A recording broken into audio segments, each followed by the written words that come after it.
Welcome everyone. I'm Mayor Mike Wiza and we are talking Point. Today on our show we have School Superintendent Craig Gerlach. Craig, thanks for joining us today. Yeah, well, good morning, Mike. It's a pleasure to be here. Thank you. So I thought it'd be a good idea, we're on a break right now for school, today being Martin Luther King Day, the day of recording, to get an idea of, maybe a little bit of the history of the schools and talk about where you started from. Where did you come from? Well, this is where did I come from? Wisconsin Rapids. This is year 4 for me. Came from Rapids, and if someone had said, Craig, you're going to be back in central Wisconsin, if someone said that 5 years ago, I would say, I just don't see it. Went to Assumption High School and bounced around, started my career down in Houston, Texas, and came back to Wisconsin, and I've spent time in like 5-6 school districts and back home. Houston's probably got a little bit better weather than we do, right? They do. Actually, Houston's weather is not great. Isn't it? Humid. Oh, okay. It's awfully humid. We have humidity too, but in the form of snow. Yeah, we have it right now. That's good. I like snow. I like January and February, actually. Things have changed a lot since I was in the school district, of course, and going to SPASH. How many schools are there in the district? 13. 13 schools in the district. Yeah. And the largest high school, right, SPASH? It used to be the largest high school in the state. I think we're like 4th or 5th right now. Okay. You get some of the large schools down in the southeast part of the state. So how many students does the Stevens Point Area School District serve? We have 7,300 students. 7,300 students. That's a lot. It's a big school district. Like I tell my colleagues, my friends, Point is so unique. It's a very large school district in a small town. Yeah. Think about that. You're right. And look at what Point has. It's got a 4-year college. It's got a 2-year college. It's a world headquarters for Century, for Skyward. I mean, just think about that. It's a very unique community, small town atmosphere with a huge school district. Wow. And I know there's been talk over the years of building a second high school and things like that. I'm not sure that we're anywhere near that, but I know things have changed a lot since I was in high school. I mean, we had an arcade. There was a pinball arcade in SPASH. We had the radio station that I used to DJ at, WSPH, I think, was right next to the auditorium there. They had their own little TV station, and we broadcast the music and things through the school speakers. That's all changed. Yeah. Give us an idea of some of the features, I guess, over at SPASH. What do they do? It's so different than when you were there. It's different than when I was at Assumption High School, and of course that was a very small school.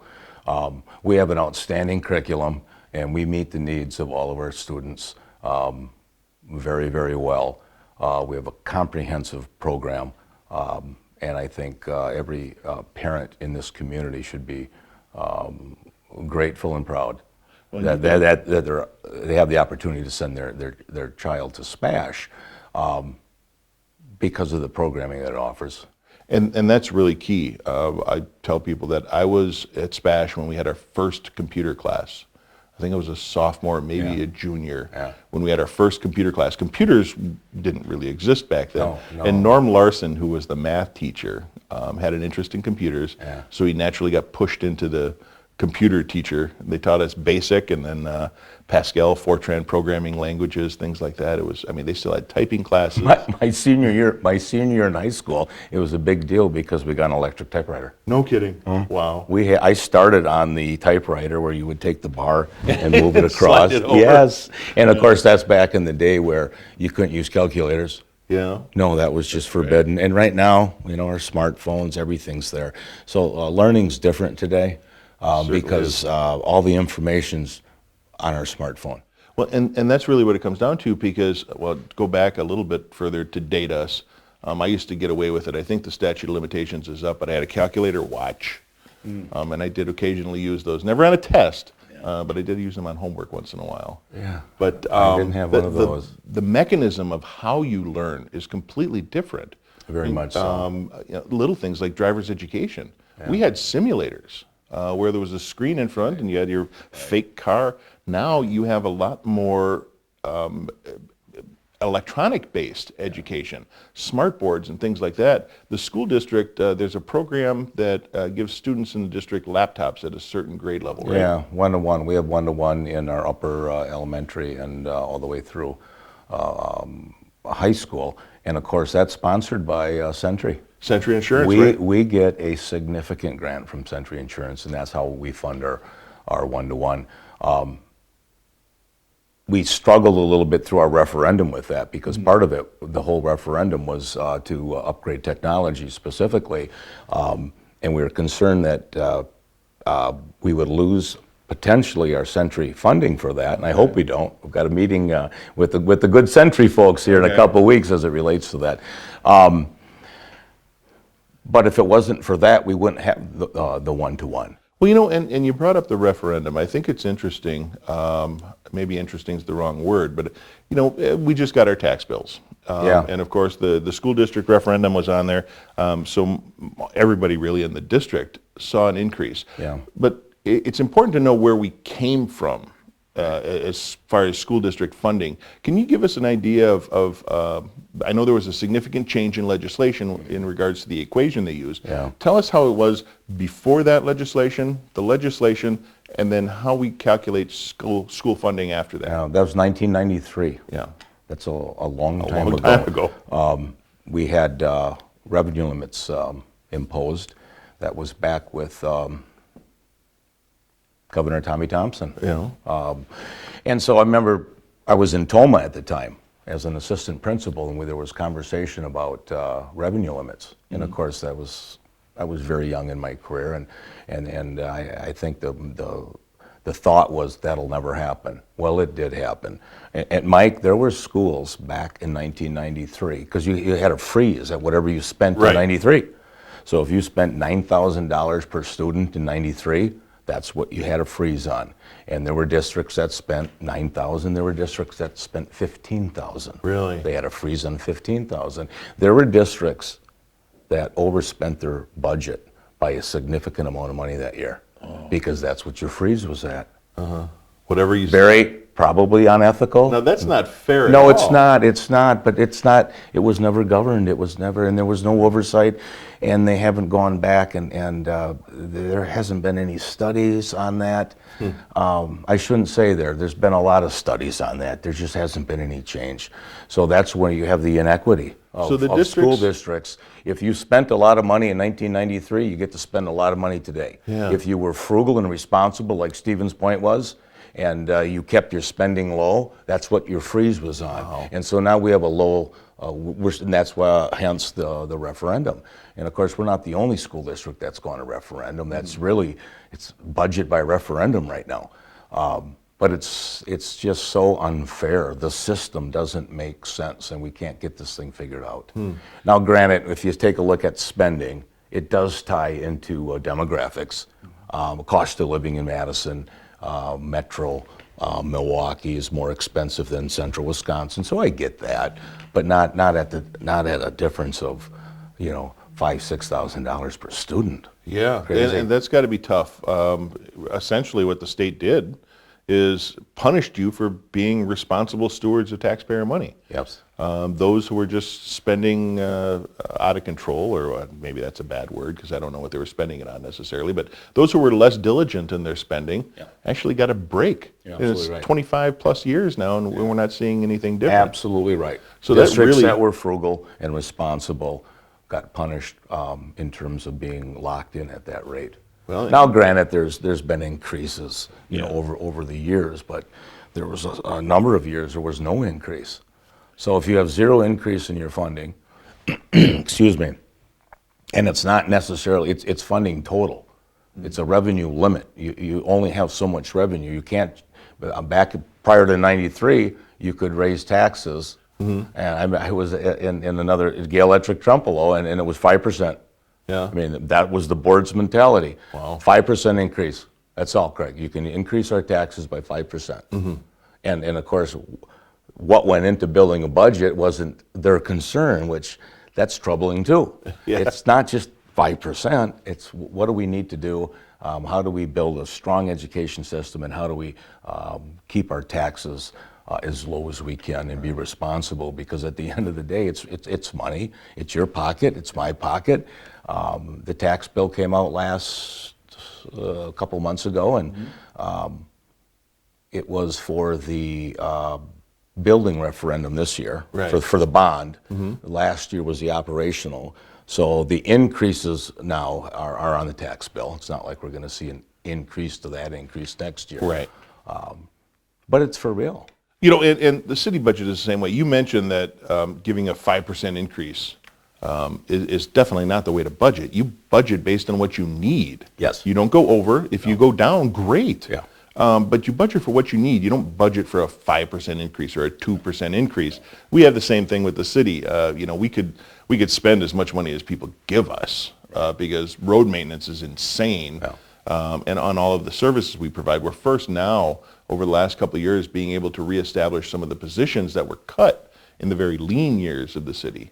So we're doing that a little bit. But I don't think a lot of people understand the difference between an operational budget and a capital budget. Obviously, we do because we deal with that. But explain a little bit about operational. What does operational budgets cover? We have approximately a $100 million budget. That's fairly significant. About 80% of that is operations, and then we have debt. And we really do have limited debt in our school district, which is a good thing. Operations are day-to-day. It's everything.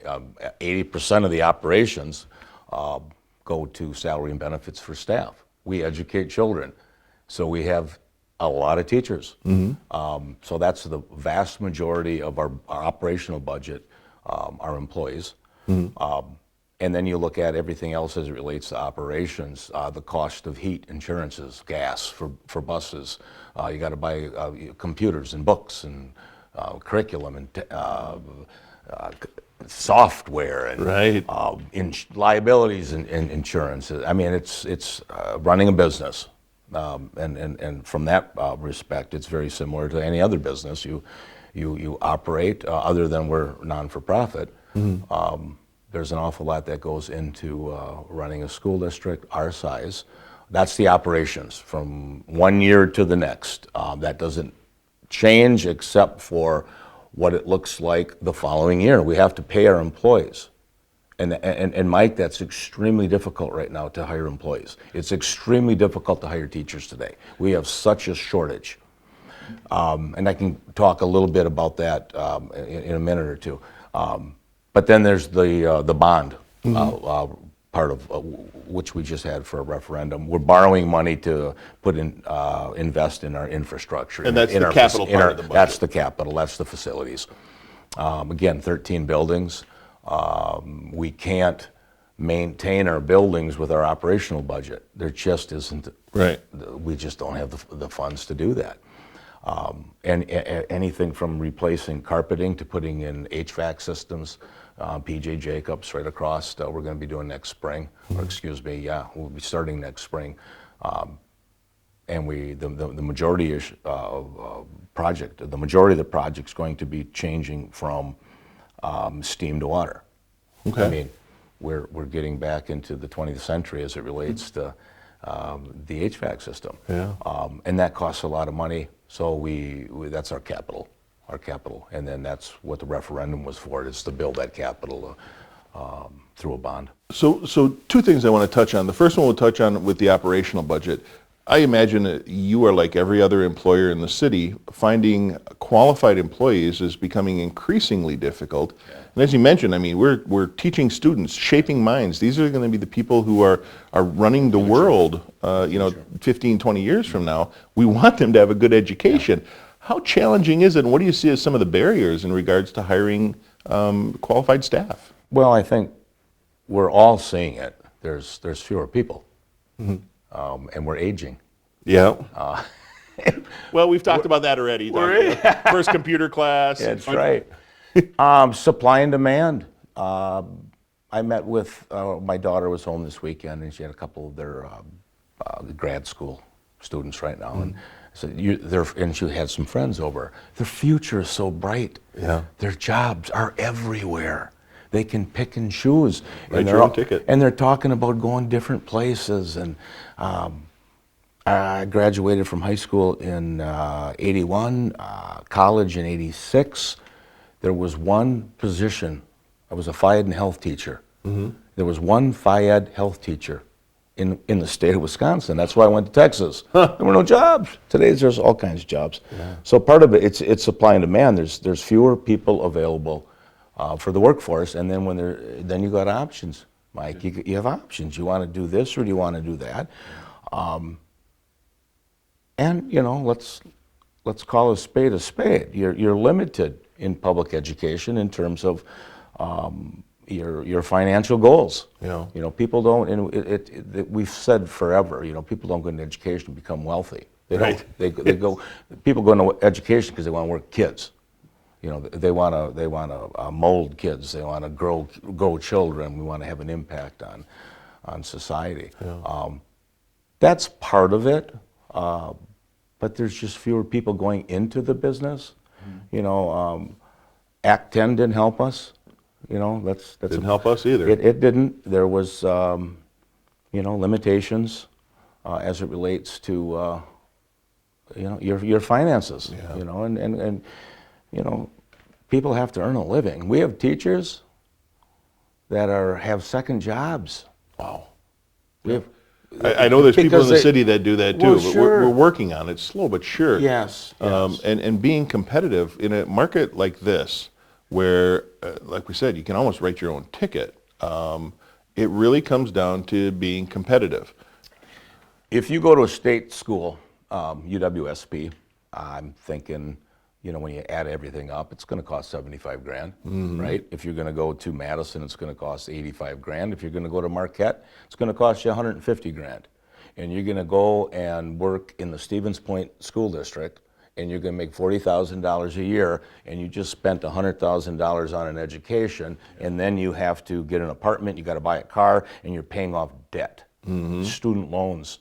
Well, it's the biggest crisis right now in our country is student loan debt.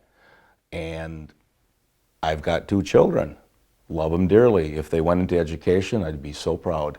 They didn't. Yeah. They're not going into education. And we need the brightest and the best to go into public education. We need the brightest and the best to go into public education, and I don't think we're seeing that right now. And that's part of the whole deal right there. But it's no different than hiring. I've got, my brothers are plumbers. Okay. I've got a brother that just came home for the weekend. It was awesome.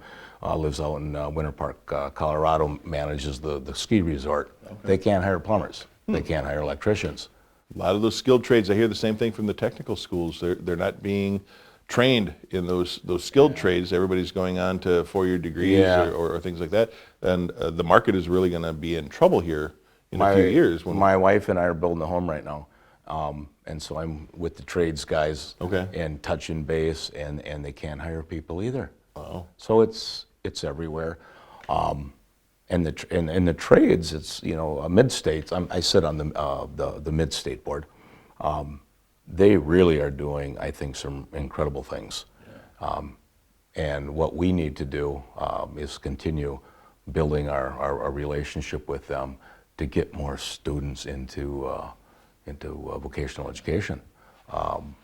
Well, I know there's a lot of partnerships going on too with area businesses and the school district, as well as the technical college and the university. So many great partnerships. Well, hopefully that operational referendum will put us a little bit further along in the game to remain competitive and hire those good teachers and keep and retain those good teachers and staff. We were able, through the operational referendum, increase our salary schedule last year significantly. Good. We did a market analysis, and we found out we were up to 20%. 20% lower in some cells, we call them. It depends on your level of experience and education experience. But we were up to 20% lower than our neighbors. And when you have a supply and demand issue, Do you you going to work in Stevens Point, or are you going to go to DC Everest and make 20%, have a 20% higher salary? I got to tell you, Craig, we're doing everything we can on the city side, increasing our parks and our general value of the city with our own 11 amp series we've had during the summer, trying to get people here. So we're doing our part on that side at least to help try and keep people. Well, and I think the city is doing a great job. Stevens Point is. I talked to my friends and Stevens Point, and I'm from Rampton, so I wasn't supposed to like Stevens Point. We won't tell Mayor Bruink that.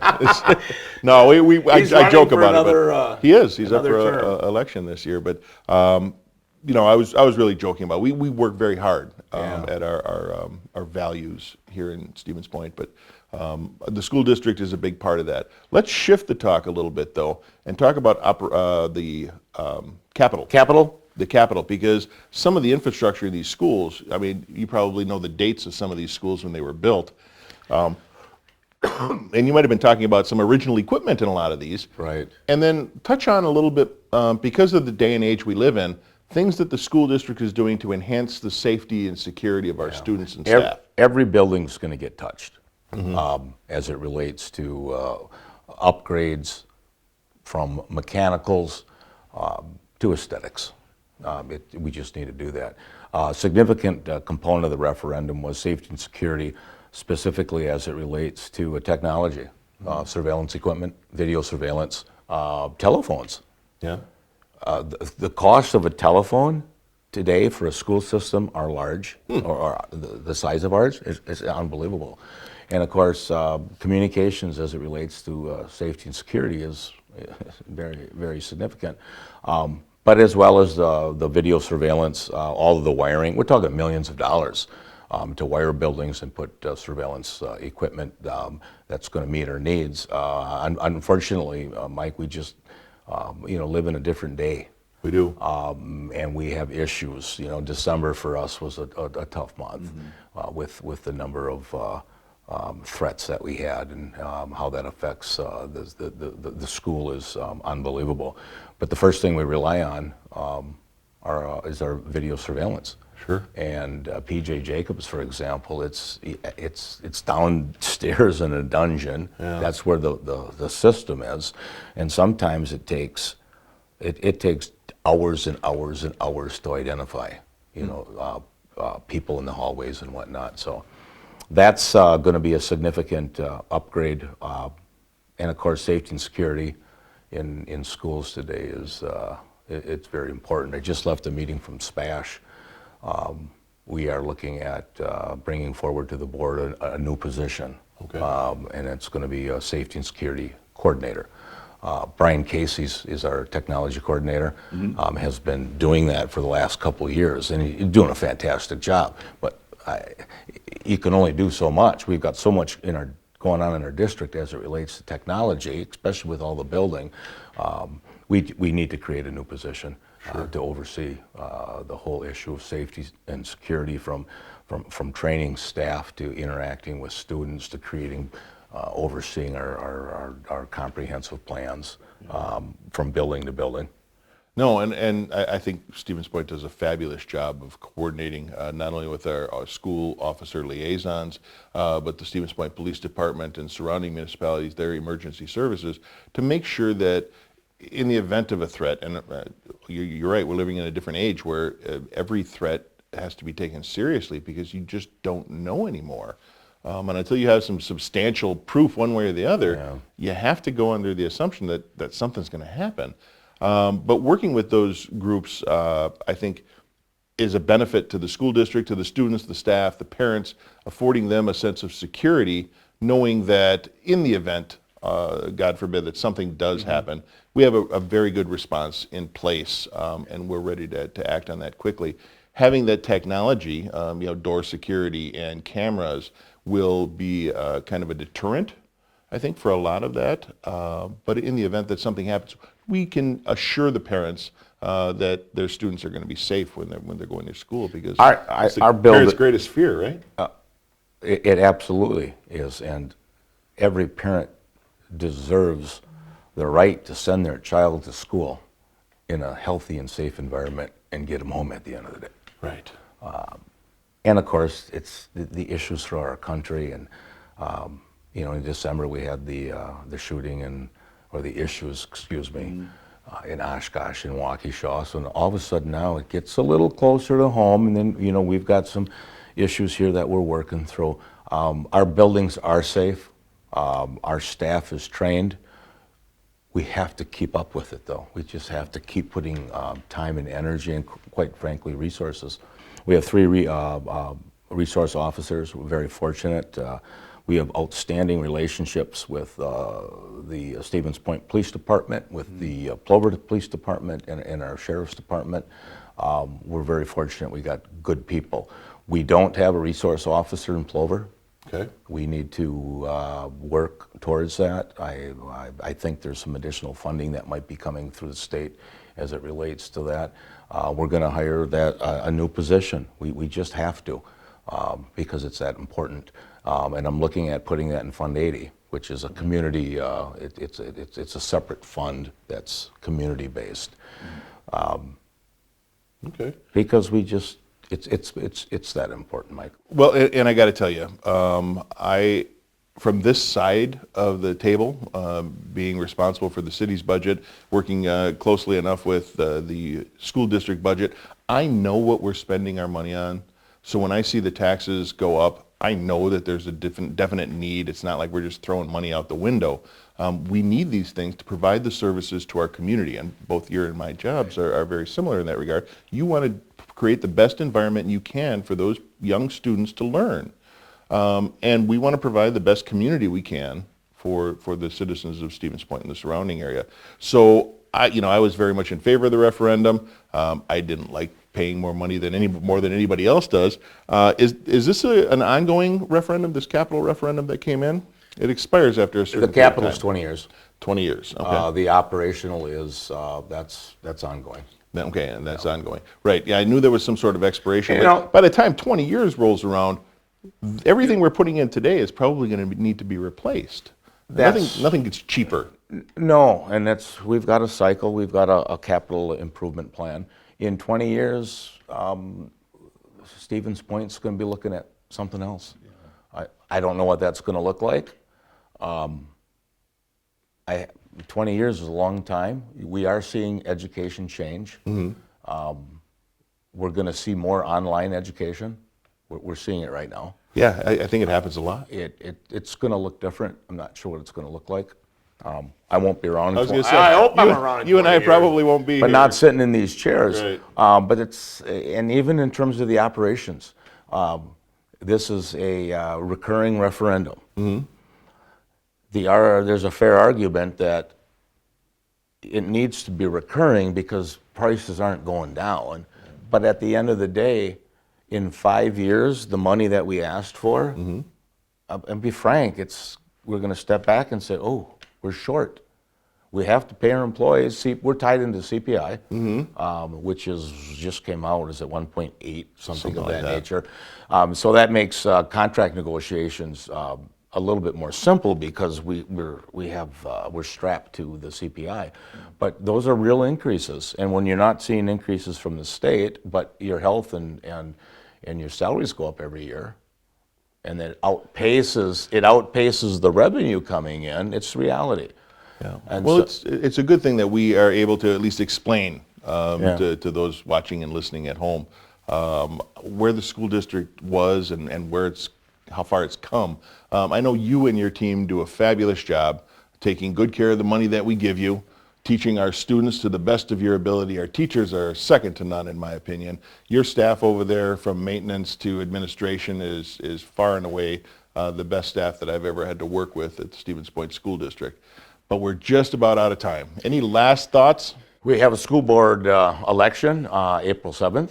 Okay. We also are going to have a community safety and security forum, which you'll get an invite All right. on February 13th. We're going to have the law enforcement, some school people, and we're going to have a sit down with Great. the community. Well, talk Craig about Gerlach, safety. thank you very much. Again, Craig Gerlach, Superintendent of Schools here in Stevens Point. Until next time, I'm Mayor Mike, and we've been Talking Point.